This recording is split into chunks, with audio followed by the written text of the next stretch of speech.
নমস্কাৰ। জয় জয়তে আপোনালোকৰ শ্ৰীচৰণত সেৱা জনাই আজিৰ ভিডিঅ' মাজলৈ আগবাঢ়িছোঁ। আজিৰ বিষয়ভাগ হ'ল নামঘোষাৰ নমস্কাৰৰ ৩ নং ঘোষাভাগ। কেইজনমান বাপৰ অনুৰোধ ক্ৰমে ঘোষাভাগ ভাঙনি আৰু বিশ্লেষণ কৰিবৰ বাবে আগবাঢ়িছোঁ। ঘোষাভাগ হ'ল মৎস্য কুৰ্ম নৰসিংহ বামন পৰশুৰাম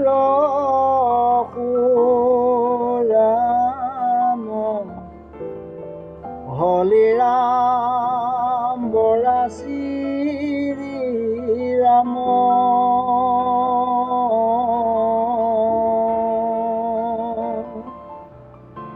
বুদ্ধ কল্কি নামে দশ আকৃতি ধৰিছা কৃষ্ণ দজু পাৱে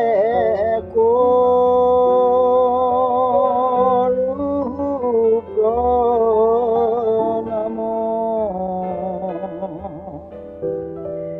ৰাম তজু পাৱে প্ৰণাম। মৎস্য কুৰ্ম নৰসিংহ বামন পৰশুৰাম হলিৰাম বৰা শ্ৰীৰাম বুদ্ধ কল্কি নামে দশ আকৃতি ধৰিছা কৃষ্ণ তজু পায়ে কৰোহো প্ৰণাম। ভাঙনি ভাগ হ'ল যিজন অনন্ত কোটি ব্ৰহ্মাণ্ডৰ প্ৰভু ভগৱন্ত কৃষ্ণই ভূমিভাৰ সংহাৰ কৰি দুষ্টক দমন আৰু সন্ত পালন কৰিবৰ বাবে মৎস্য কুৰ্ম নৰসিংহ বামন পৰশুৰাম হলিৰাম বৰা শ্ৰীৰাম বুদ্ধ কল্কি এই 10 অৱতাৰ ধাৰণ কৰিছে। সেইজন কৃষ্ণৰ চৰণত শতকোটি প্ৰণাম জনাওঁ।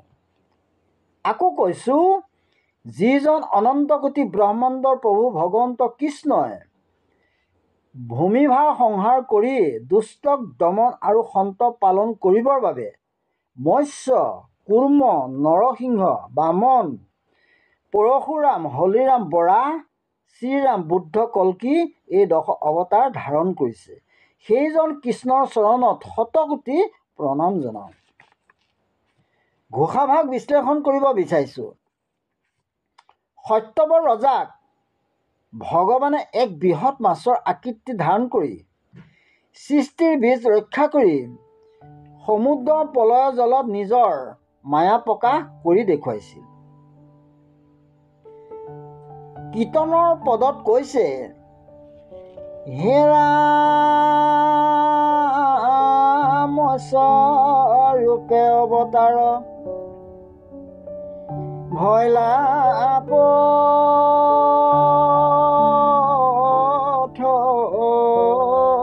মত উধাৰিলা বেদ প্ৰভু পলয় জলত সত্যৱত ৰাজা কদে মাইলানি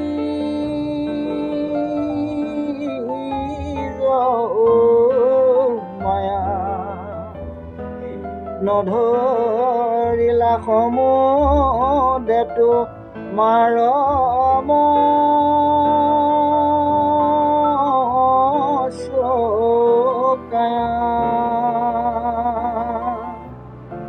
ক্ষীৰোদধি তীৰত দেৱতা আৰু দৈত্যসকলে সমুদ্ৰ মন্থন কৰোঁতে লক্ষ পহৰ পথ জুৰি ভগৱানে কুৰ্ম অৱতাৰ ধাৰণ কৰিছিল।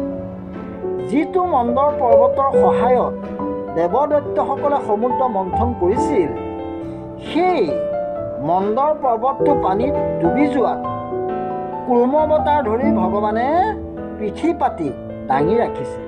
কীৰ্তনৰ পদত কৈছে, হে ৰাম কুৰ্ময় অৱতাৰ ভৈলা হিৰোধীৰে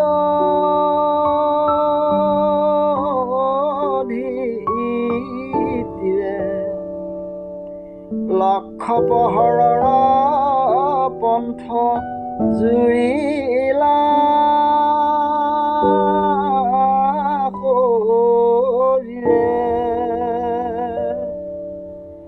কৰিলে কটুতি পৰি সুৰা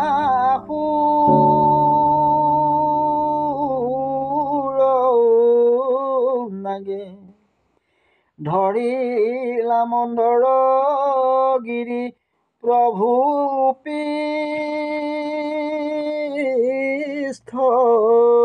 ভাগে।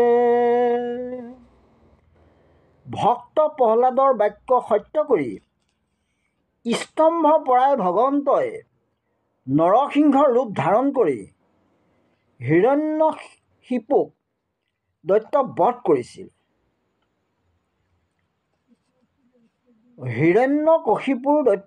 কৰিছিল।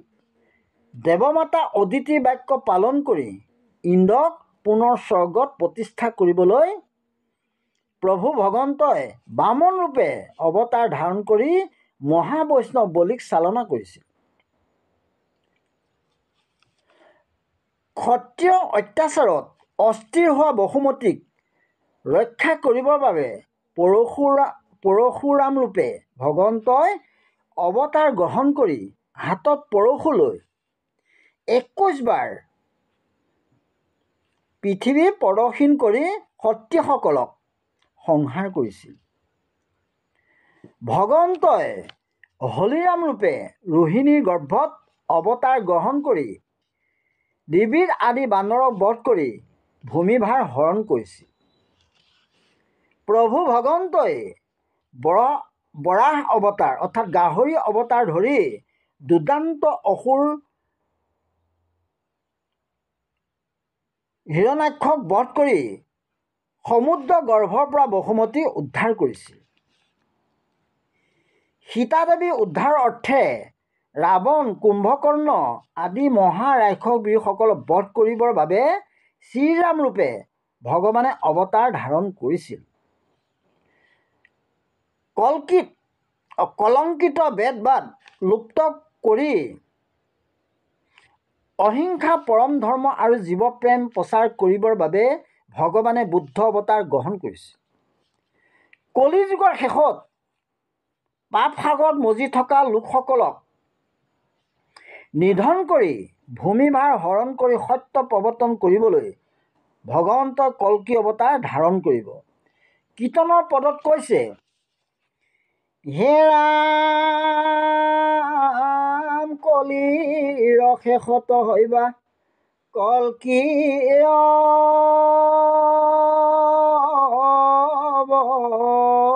অৱতাৰ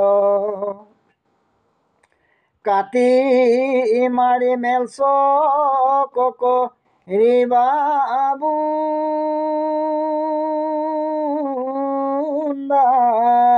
মাৰ সবাকো বধিবা বুদ্ধ গণজ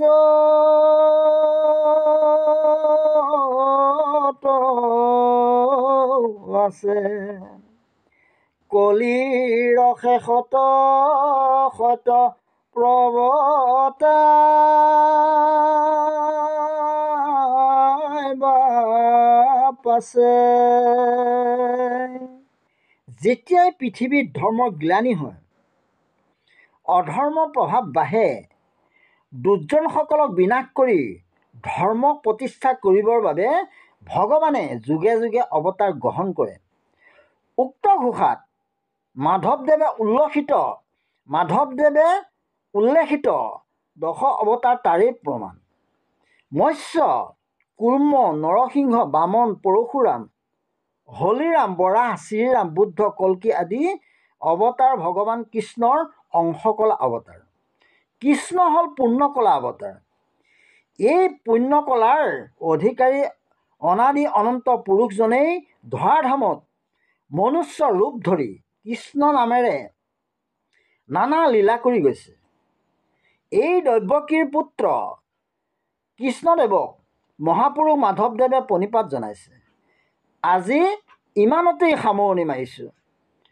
অহা ভিডিঅ'ত নামঘোষাৰ 264 নং ঘোষাভাগ ভাঙনি আৰু বিশ্লেষণ কৰিবৰ বাবে প্ৰয়াস কৰিম। ঘোষাভাগ হ'ল: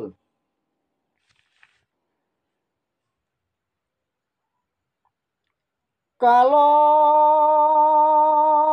গাহে ধৰি সবাকে গিল,